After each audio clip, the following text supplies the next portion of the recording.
Kisah penyamaran Aditya, si pemuda kaya, yang bekerja sebagai pelayan restoran, episode 37. Aditya, Kenshin dan Cindy, yang saat itu, sedang dalam perjalanan menuju rumah Kenshin. Tak berapa lama kemudian, mereka pun, sampai di depan pintu gerbang, sebuah rumah yang sangat mewah. Terlihat saat itu, seorang security pun langsung membukakan pintu gerbang tersebut. Lalu, setelah memarkirkan mobil milik mereka masing-masing, terdengar Kenshin berkata, "Yuk kita masuk," ucap Kenshin, lalu melangkah, diikuti Aditya dan Cindy. Lalu, setelah sampai di ruang tamu, terdengar lagi, Kenshin berkata, "Silakan duduk." "Oh ya, kalian mau minum apa?" Enggak usah repot-repot," sahut Cindy. "Enggak ngerepotin kok, entar aku suruh Bi Inem bikinin minum untuk kalian," ucap Kenshin. Setelah itu terdengar lagi, Kenshin berkata, Bi Inem, tolong bikinin minum untuk kita ya." "Iya dan, entar Bibi bikinin," sahut Bi Inem. Selang beberapa menit, terlihat saat itu, Bi Inem membawakan minuman yang diminta Kenshin. "Silakan diminum," ucap Kenshin. Mendengar ucapan Kenshin, Cindy pun berkata, "Iya mas, makasih," sahut Cindy, lalu kembali berkata, "Oh ya mas, dari tadi belum kenalan. Nama saya Cindy." "Oh iya sampai lupa, saya Kenshin," sahut Kenshin. Setelah itu terdengar lagi, Cindy berkata, "Oh ya Ken, ayahmu mau omongin apa sama Aditya?" "Ah, kalau itu aku juga enggak tahu. Kalian tunggu aja," sahut Kenshin. Tak terasa, waktu terus berlalu. 2 jam sudah, Aditya dan Cindy berada di rumah Kenshin. Terdengar saat itu, suara mesin mobil, yang baru saja datang. "Sepertinya papaku sudah pulang," ucap Kenshin. Dan benar saja yang dikatakan Kenshin. Tak berapa lama kemudian, terlihat Tuan Nakamoto, dan beberapa orang pengawalnya, yang baru saja memasuki pintu rumah tersebut. Setelah itu terdengar, Tuan Nakamoto berkata, "Dit, tadi Om sudah bicara dengan papa kamu. Tapi, papa kamu tidak mau merubah keputusannya, ya mungkin karena masih emosi, makanya papamu seperti itu," ucap ayah Kenshin, lalu kembali berkata, "Gimana, kalau kamu tinggal dulu di sini, dan kerja di perusahaanku? Nanti kalau papa kamu udah agak tenang, Om akan coba bicara lagi dengan papa kamu." "Makasih banyak Om, bukannya saya tidak mau menerima tawaran Om. Hanya saja saat ini, saya ingin memulai apa yang sudah saya rencanakan sejak dulu," sahut Aditya. Mendengar penuturan Aditya, ayah Kenshin pun berkata, "Apa kamu punya modal untuk menjalankan usaha yang kamu katakan tadi?" Mendengar ucapan itu, Aditya pun terdiam. Dikarenakan saat ini, Aditya sudah tidak memiliki uang sepeser pun. Selang beberapa detik, Aditya pun berkata, "Kalau modal saya enggak punya Om. Tapi, saya akan coba kerja dan kumpulin uang untuk modal. Gini aja, karena saya lihat, kamu punya tekad yang kuat. Gimana, kalau Om pinjamin kamu modal?" ucap ayah Kenshin. Mendengar ucapan itu, Aditya pun berkata, "Enggak usah Om, sekali lagi makasih banyak," sahut Aditya. Setelah itu terdengar, Tuan Winata kembali berkata, "Akan butuh waktu lama, kalau kamu kerja untuk ngumpulin modal. Dan sini Om kasih tahu ke kamu, ada satu pepatah dalam dunia bisnis, kalau kamu ingin memancing ikan yang besar, umpannya harus besar juga. Adapun, kamu memakai umpan kecil dan mendapat ikan yang besar, itu hanya karena faktor kebetulan. Dan dalam dunia bisnis, tidak ada yang namanya kebetulan. Di sini, umpan yang saya maksud adalah modal," ucap ayah Kenshin, lalu kembali berkata, "Om harap kamu mau menerima bantuan ini, dan kamu tidak usah memikirkan dulu pengembaliannya. Nanti kalau kamu sudah punya modal sendiri, barulah kamu balikin uang itu." Mendengar ucapan ayah Kenshin, Aditya terlihat diam, tak tahu harus berkata apa. Setelah itu terdengar lagi, ayah Kenshin berkata, "Udah, kamu enggak usah banyak mikir. Ini, di dalam kartu ini, ada uang 15 miliar, kamu gunakan dengan baik," ucap ayah Kenshin. Terlihat saat itu, ayah Kenshin menyodorkan sebuah kartu berwarna emas pada Aditya. "Tapi Om, 15 miliar itu terlalu banyak," ucap Aditya. Mendengar ucapan Aditya, ayah Kenshin pun berkata, "Sengaja Om ngasih kamu modal 15 miliar, agar bisa mempercepat kemajuan usaha kamu. Tapi Om, dalam setiap usaha kan, pastilah ada kendala. Gimana kalau semua uang ini habis dan tidak menghasilkan apa-apa," ucap Aditya. Mendengar ucapan itu, ayah Kenshin pun kembali berkata, "Kalau seperti itu, berarti, nantinya, kamu memang tidak pantas untuk bekerja sama dengan Kenshin," ucap Tuan Nakamoto, lalu kembali berkata, "Tapi saya yakin, kamu pasti bisa. Apalagi, kamu adalah lulusan luar negeri, pastilah, kamu sudah mempelajari semua hal yang berkaitan dengan dunia pertanian. Kalau enggak bakalan mungkin kamu ngotot sampai berselisih paham dengan papa kamu," ucap Tuan Winata. Setelah mendengarkan penjelasan dan saran dari Tuan Nakamoto, Aditya pun memberanikan diri untuk menerima modal yang diberikan oleh ayah Kenshin. Setelah itu terdengar lagi, ayah Kenshin berkata, "Kalau kamu mau, selama menjalankan usahamu, kamu tinggal aja di sini."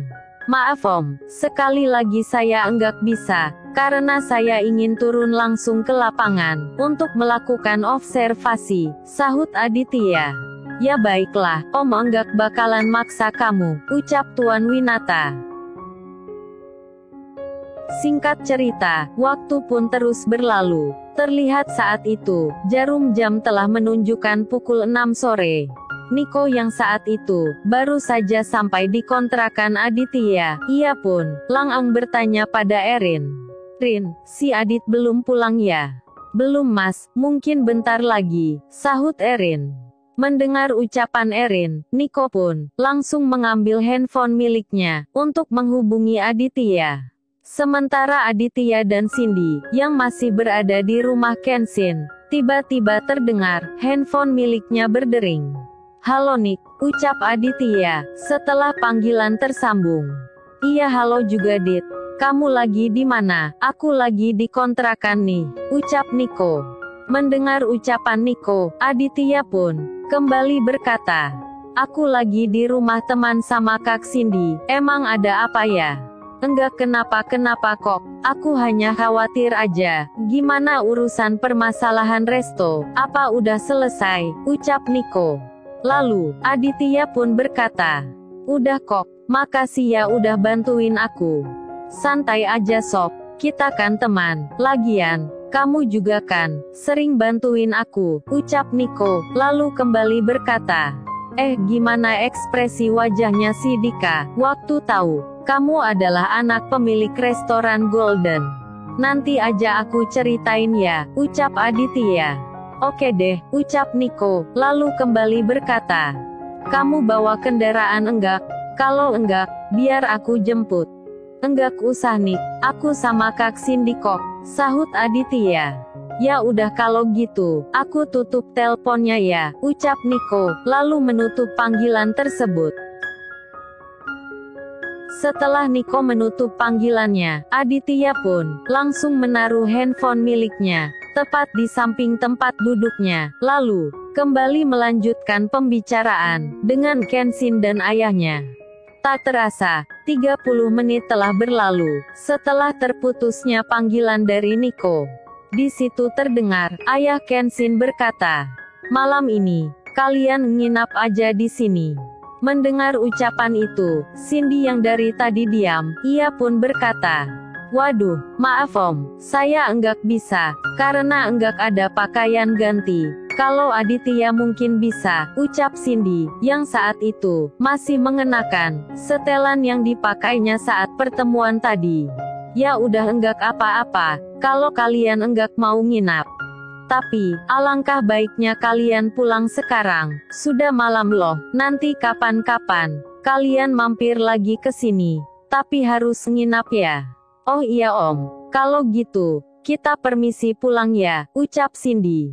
Iya. Hati-hati di jalan, ucap ayah Kenshin, lalu kembali berkata, Ken, tolong antarin Aditya dan Cindy ya.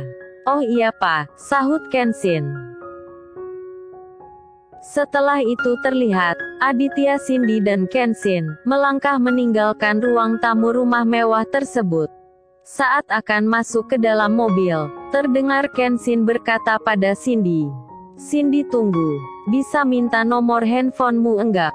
Kan, dalam waktu dekat ini, kita akan bekerja sama, jadi, harus sering berkomunikasi. Bisa kok, sahut Cindy, lalu memberikan nomor handphonenya pada Kenshin. Waduh guys, pertama kalinya loh, Kenshin minta nomor handphonenya cewek, apa mereka akan jadian ya? What, hanya penulisnya yang tahu. Setelah memberikan nomor handphonenya, Cindy pun kembali masuk ke dalam mobil, yang saat itu dikemudikan Aditya. Kita jalan dulu ya, ucap Cindy. Oh ya hati-hati, sahut Kenshin. Setelah itu terlihat, Aditya pun langsung menjalankan mobil miliknya. Singkat cerita, setelah sampai di kontrakan Aditya, terdengar Cindy berkata, Dit, kakak enggak mampir ya, soalnya penat banget, pengen pulang terus mandi. Iya kak, sahut Aditya. Ya udah, kakak pulang ya, ucap Cindy, lalu menjalankan mobil miliknya. Sementara Aditya, yang baru saja akan memasuki halaman kontrakan, tiba-tiba terdengar, Nico berkata, lama banget pulangnya sob, capek nih nungguin kamu. Ceritain dong, kejadian di restoran tadi. Iya ntar aku ceritain, tapi sabar ya, mau mandi dulu, sahut Kenshin. Sementara itu, di rumah Tuan Nakamoto, terlihat saat itu, Kenshin yang sedang berbicara dengan ayahnya. Tiba-tiba terdengar, bunyi handphone, yang terasa asing untuk mereka. Bunyi handphone kamu ya nak? Ucap ayah Kenshin.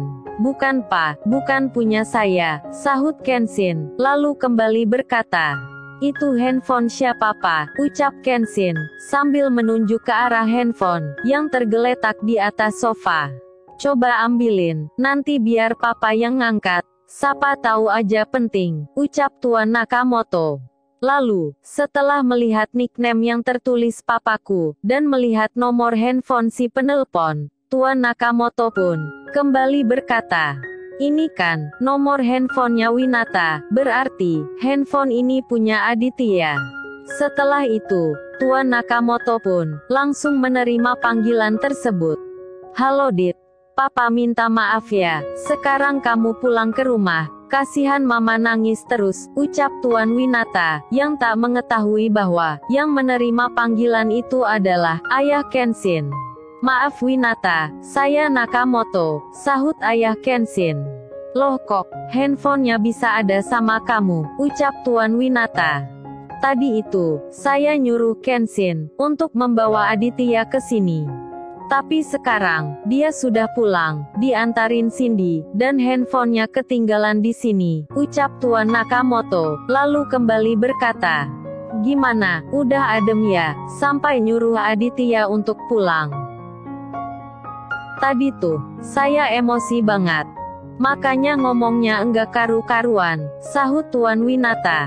Mendengar ucapan sahabatnya itu, Tuan Nakamoto pun berkata, makanya, kalau ngambil keputusan itu, harus dengan kepala dingin.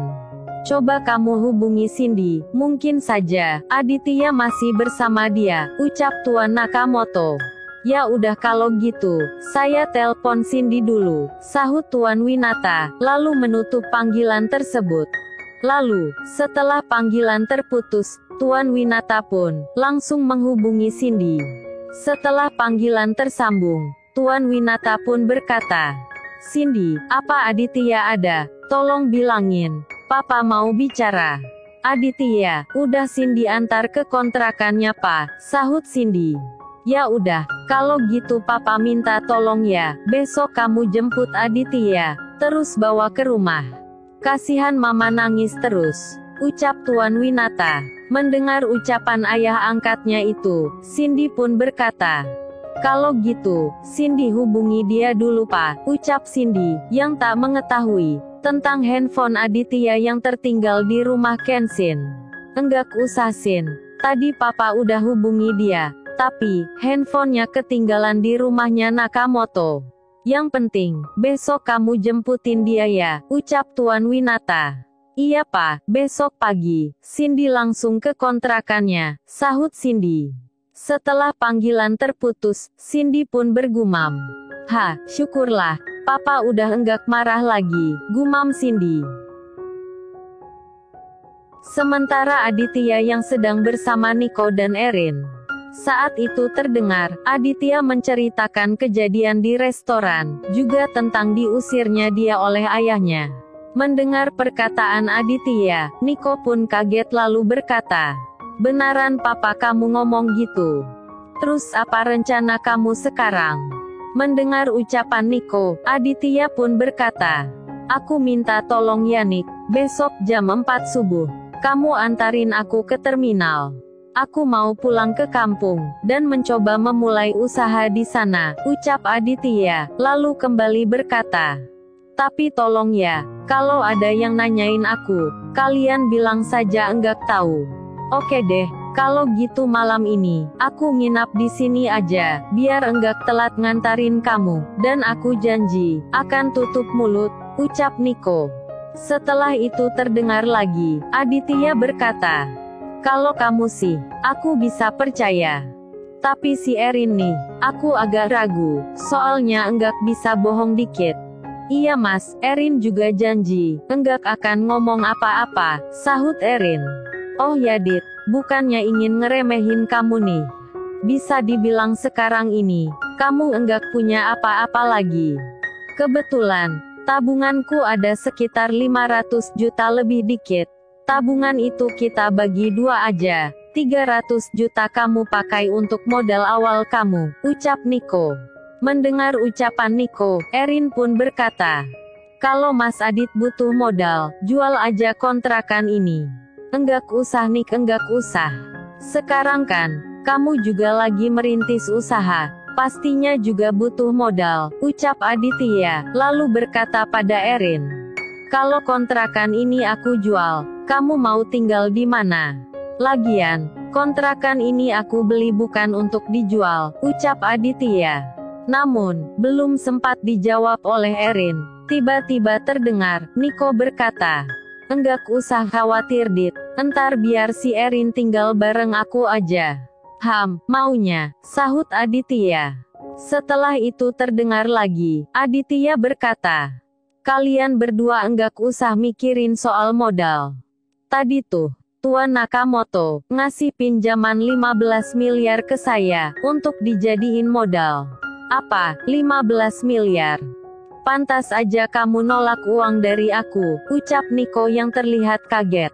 Setelah itu terdengar, obrolan mereka pun semakin panjang. Tak terasa, malam pun semakin larut. Setelah itu terdengar, Erin berkata, Mas Adit, apa aja yang mau dibawa, biar Erin siapin. Enggak ada kokrin, paling cuman pakaian aja, sahut Aditya. Ya udah, mending kalian tidur aja, besok kan harus bangun subuh, ucap Erin.